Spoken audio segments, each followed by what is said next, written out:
Wonderful. Looks like we are live. Well, first off, my name is Oak Mountain, and I am here to talk to you about the necessity and power of myth for the maturation of the masculine. But before I do that, I want to give my thanks to Stephen for creating this space, for allowing all of us to share our voices and lift each other up for the betterment of this brotherhood. As mentioned, my name is Oak. I am the founder of The Smiling Human, which is a wellness and education company, and I'm also the host of the Smiling Human podcast. This is a practice in emergent discourse, and it's a place where I hope to help elevate the consciousness of humankind through showcasing meaningful conscious conversations. You can find links to the podcast in the talk description. My mission is to support others in re-empowering themselves such that they can alleviate their own suffering by activating the conscious power of language and of story. Now, some of you are probably curious about the name Oak Mountain. This is a question that I get all the time, as you can imagine, and I would love to share the story with you as it pertains to myth and the potency that is contained therein. So for a number of years, I was living with the name that was given to me at birth. And I'll say right away that Oak Mountain is a translation of that name. It's not that I made it up. It's not that I pulled it out of a hat. But I was given 3 names at birth. One in Breton, which is a Celtic language, one in Scottish Gaelic, and one in Swedish. And ever since I was a young boy, I felt some degree of dissonance with these names, and dissonance is a lack of harmony. I felt like I wasn't able to connect to something deep inside. There was something not missing, but just not quite aligned. And in an attempt to find myself and this journey of maturation that all of us go on as men, I went seeking. And I went to yoga ashrams, I went to shamans, I went to medicine people, and I attempted to have them find a name for me. And none of them really stuck, and in some circumstances I was told, no, go away.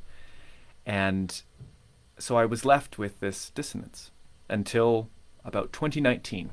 I had traveled down to Melbourne, Australia to go and visit some of my family. I have my one paternal aunt who lives down there, and she's the record keeper, the historian of our family, the one who knows and has held all of the stories and lineage of all of our ancestors.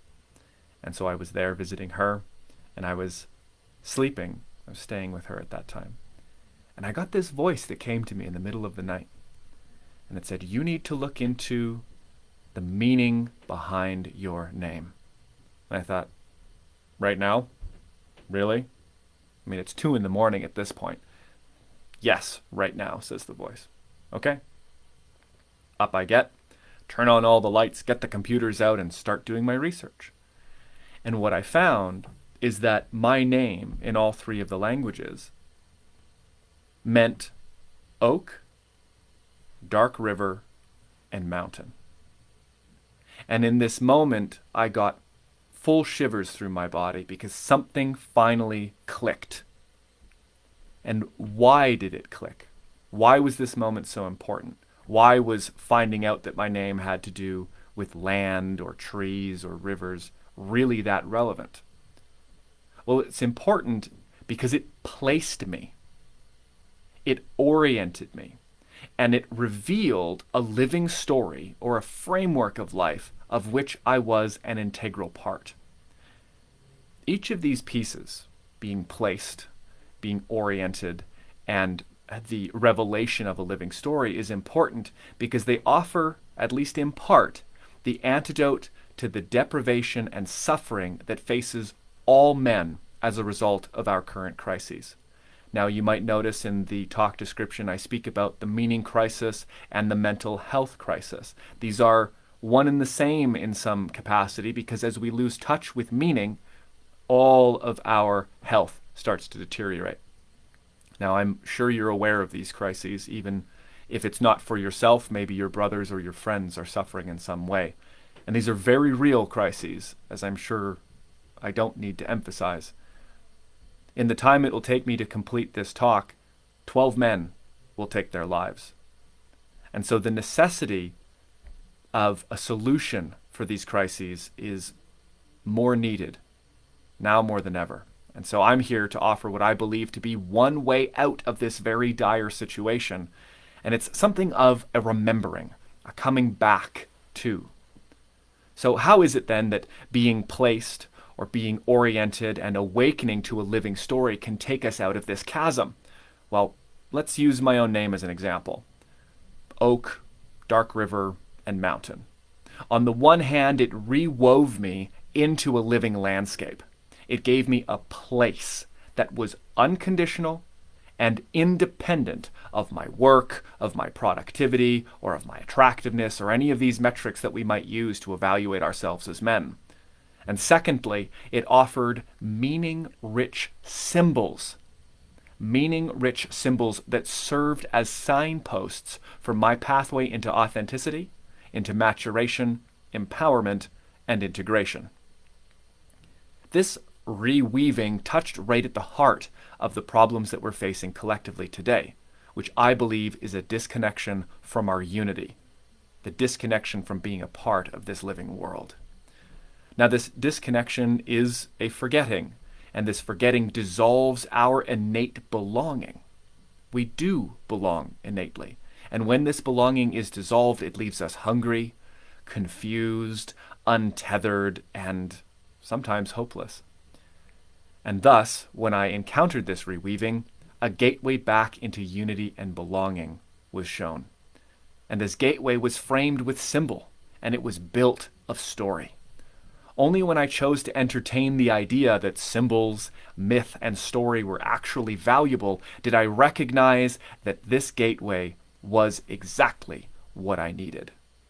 It was a doorway home.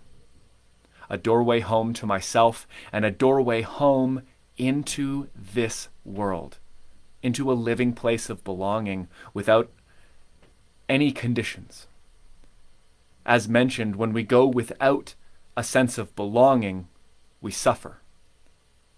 And we are all placed in one way or another, whether or not we feel this sense of belonging, and this placing happens as we grow. But how do we actually fit into all of these different spaces? Do you know your exact and unique role and duty in your family? Is it explicitly clear to you? What about at work? Are you replaceable? If so, is that place really yours? And what about where you fit in the economy, or the polis, the political sphere? What exactly is your role there? Or how about in this greater living ecosystem, or the greater tapestry of all life that we call history? Answers to these questions may be far from obvious, and I can tell you that they're even further from trivial. Many of the places that we as men once occupied have been dissolved, either for a lack of need or because they are now occupied by women as well. Neither of these facts are inherently wrong or bad, but losing a place that is distinctly ours, that is distinctly yours, leads to a loss of orientation in life and can lead to a loss of identity. This loss of orientation means that we lose sight of where we are going, and thus the path we take through life is blurry, it is opaque, and it is governed by fate and fortune rather than the immense creative power of your own authentic spirit. Without this, we are led into suffering, isolation, depression, and a sense of hopelessness. Without aim and a meaningful way of fulfilling that aim, we face an emptiness that robs us of a fulfilling life, and it robs the world of our unique masculine gifts. Who you are, brother, is valuable. So valuable that it is incumbent upon you to know thyself in the deepest way possible, such that you may share it with the world. Where you are and who you are and where you belong will inform where you're going and how you're going to get there. The stories of your life, the stories of the past, The myths of old and the symbols that populate them offer us a means of clarifying and re-identifying our orientation. I can use the example of my name to illustrate this. Oak is more than just a tree. It's a symbol, and it's a symbol of strength, of magic, of protection.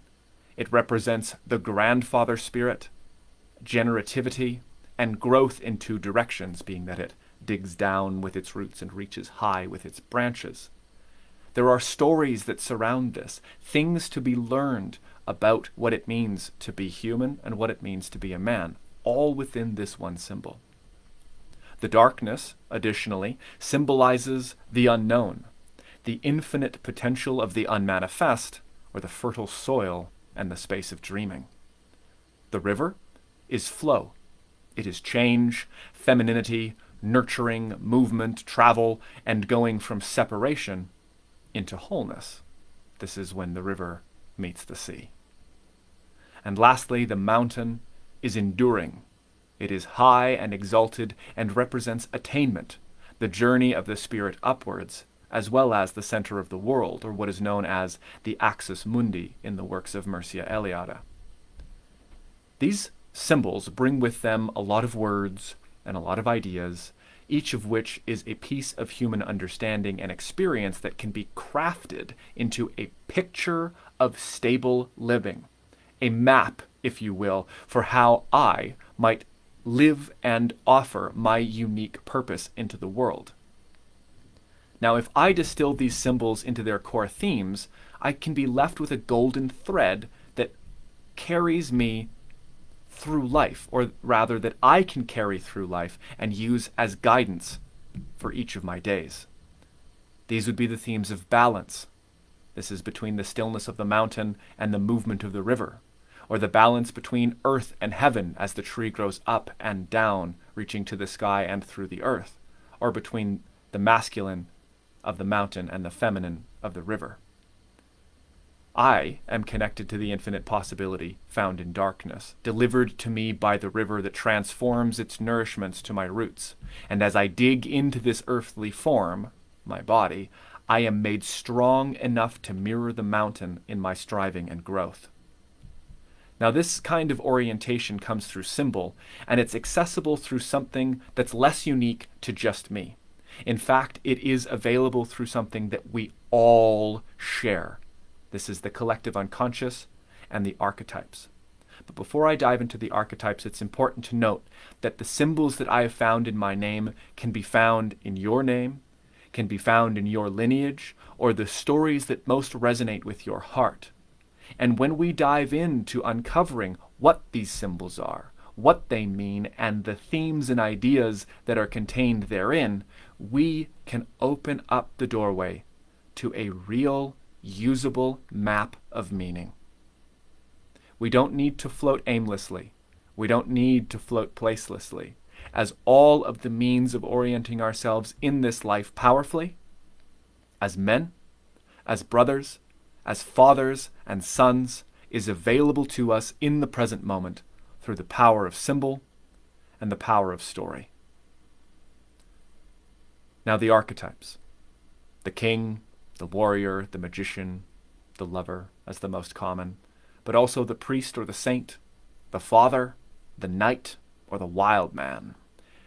Each offer unto us packages of human wisdom, keys to a hall of mirrors that reflect our innermost being.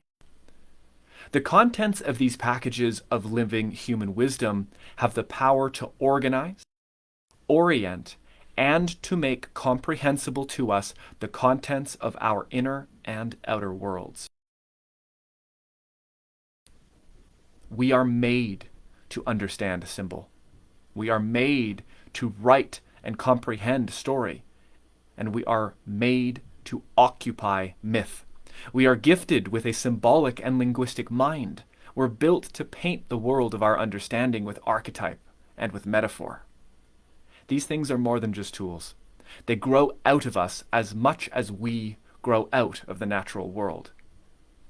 But when we lose touch with these aspects of ourselves and their source, we are condemned We are condemned to float aimlessly, placelessly, and to exist in a state of vulnerability to becoming prey to the commodified and the empty alternatives that are offered to us by a demythologized and profane culture.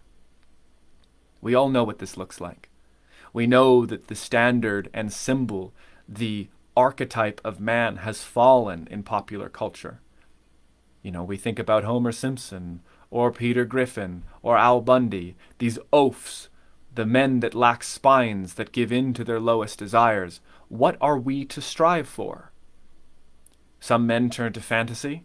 Maybe it's The Lord of the Rings, or Harry Potter, or some of the books by Brandon Sanderson, or The Game of Thrones, to find masculinity that reminds them of what they could be.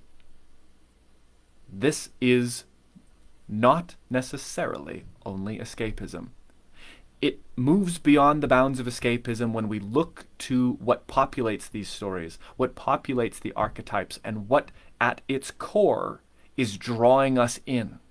And when we move to this and find its requisite reflection inside our own spirit, then we have opened up the treasure trove of meaning, of orientation, and of power that is innate in us as conscious human creators.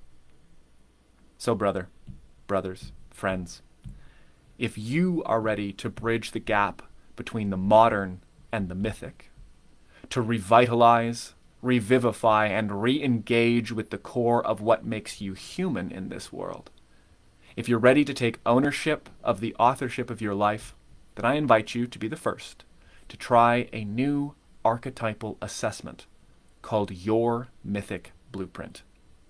The waitlist is launched, and you can guarantee yourself to have first access by going to thesmilinghuman.com/quiz. The link is in the speech description, and the full quiz will be going live in the new year.